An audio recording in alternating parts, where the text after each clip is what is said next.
On a hot, blistering day of July 9th, 2022, a 14-year-old boy would be stabbed to death at a Hamilton Heights train station on 137th Street in New York. His death would send shockwaves throughout the city, and shortly later, a song and dance will be created by his ops called the Naughty Bop.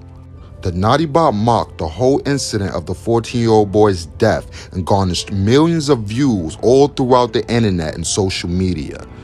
Notti and DD Osama were just two kids who were just barely 13 and 14 coming up out of the drug and gang-infested parts of Sugar Hill, Harlem.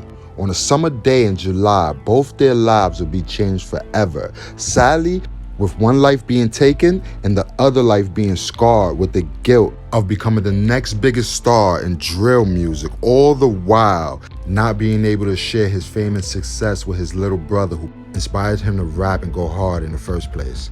This is the story of the Osama twins, the baby terrorists of Sugar Hill, the Notti and DD Osama story.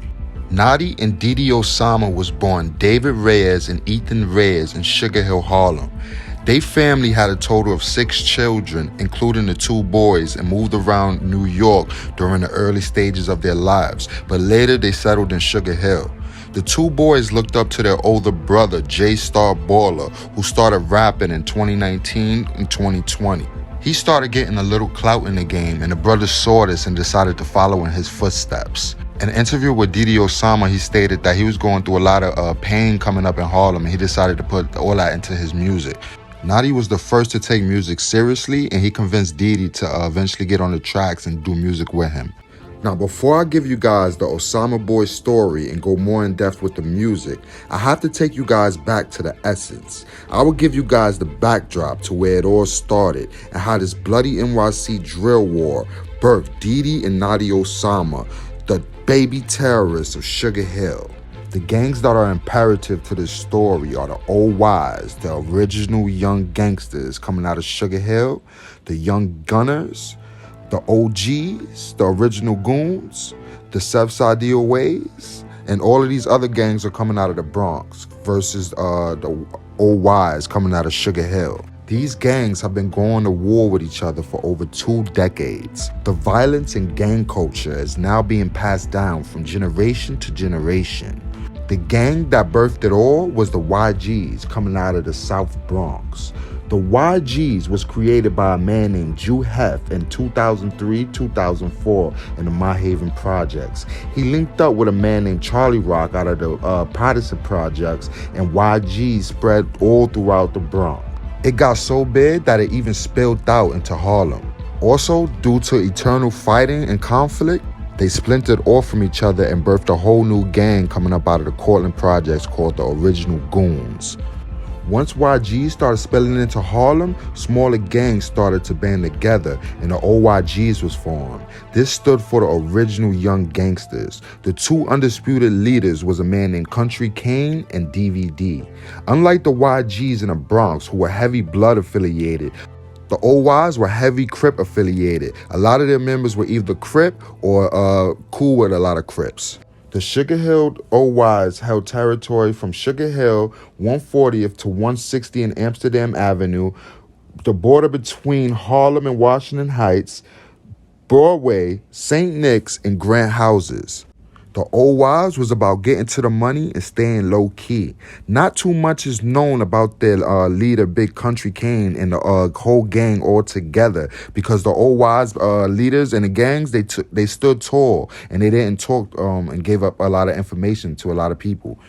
It was said that Country Kane was heavy into the drug game. He got a lot of money up in Sugar Hill. He coined the term Sugar Hill get the money and OY to the moon. As the gang war continued, everything would come to a boiling point when gang leaders from both sides would start to end up dead and in jail, beginning with YG's leader, Jew Hef. He was murdered one night in a club up in the Bronx called the Tropicana. He was hit in the head with a hookah and beat to death.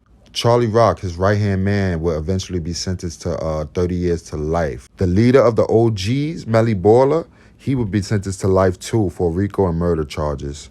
Country Kane, the OY commanding general, would eventually be the last man standing. Since he was getting older and he was seeing a lot of his people end up dead or in jail, he decided to stay out the way and stay low-key and get to the money.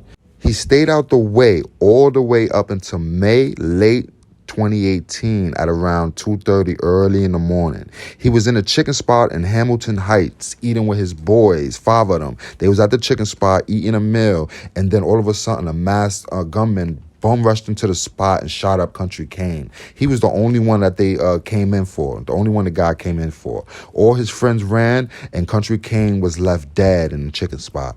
Now leading us to where we are today with the story with DD and Notti Osama.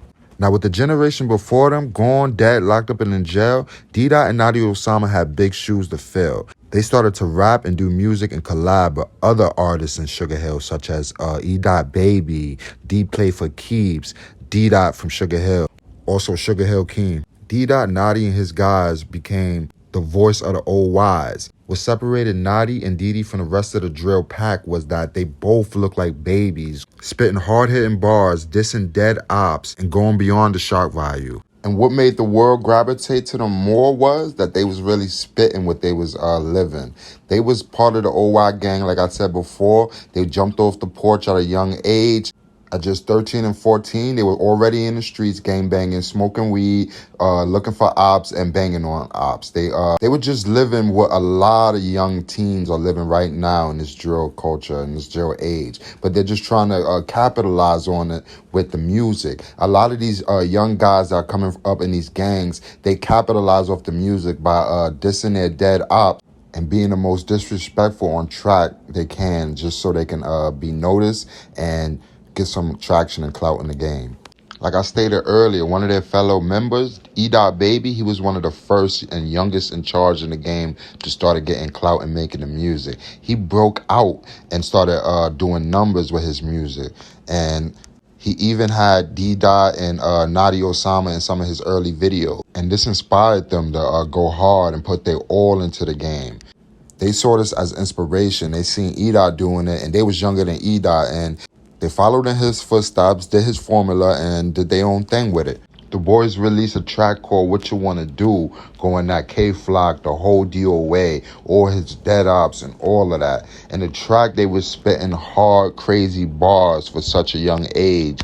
This track had them bubbling in the streets. And then they released another track called Dead Ops. And once they released this track called Dead Ops, it was off to the races from there. They got millions of views, and this solidified them in the drill game as an official name. Other members started to rise in the game as well, including a member called Blockwork. He was cool with DD and Osama and all the other members until one day he was accused of snitching.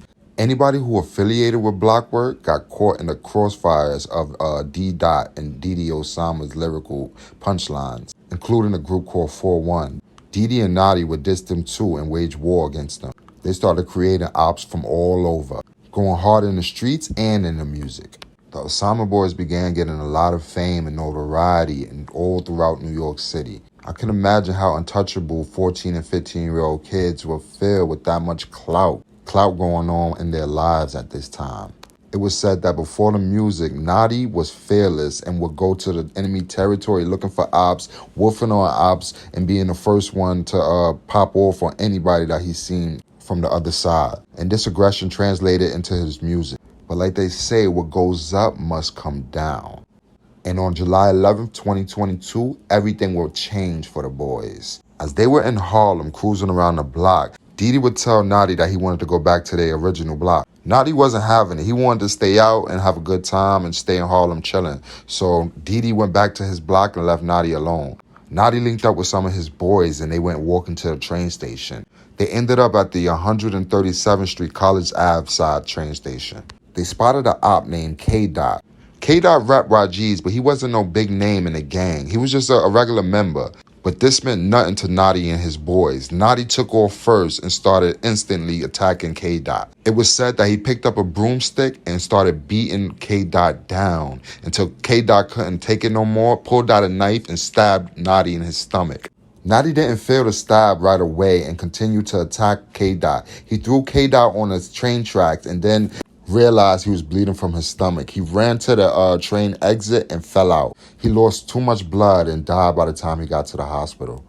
The boy who killed K-Dot was only 15 years old and was later charged with murder. Eventually, the murder charges were dropped and the boy was released because they seen Notti and his crew attacking K-Dot and trying to throw him on the train tracks. The killing of Notti sent shockwaves all throughout Sugar Hill and throughout New York City. DD Osama didn't even want to rap no more after this, but he felt he owed it to his brother to keep going and keep his name alive in the game. They came too far just to give up like that. Also, after Notti's death, the ops would run to the studio and make a song and dance called the Notti Bop. Notti's ops, who he dissed earlier, called the 41 for hanging out with Blockwork, created the dance and it went viral all over the internet. People who didn't even know anything about drill started doing the dance and it became a trend all over social media. Also, Notti's good friend, Baby, eventually shot himself in the head, causing more pain for DD Osama and the other OY members. Using all of this as fuel, DD Osama will continue to drop track after track of pure heat. And now labels are starting to call him, offering him big money deals just for him to sign. He doesn't even have a full-length project out yet.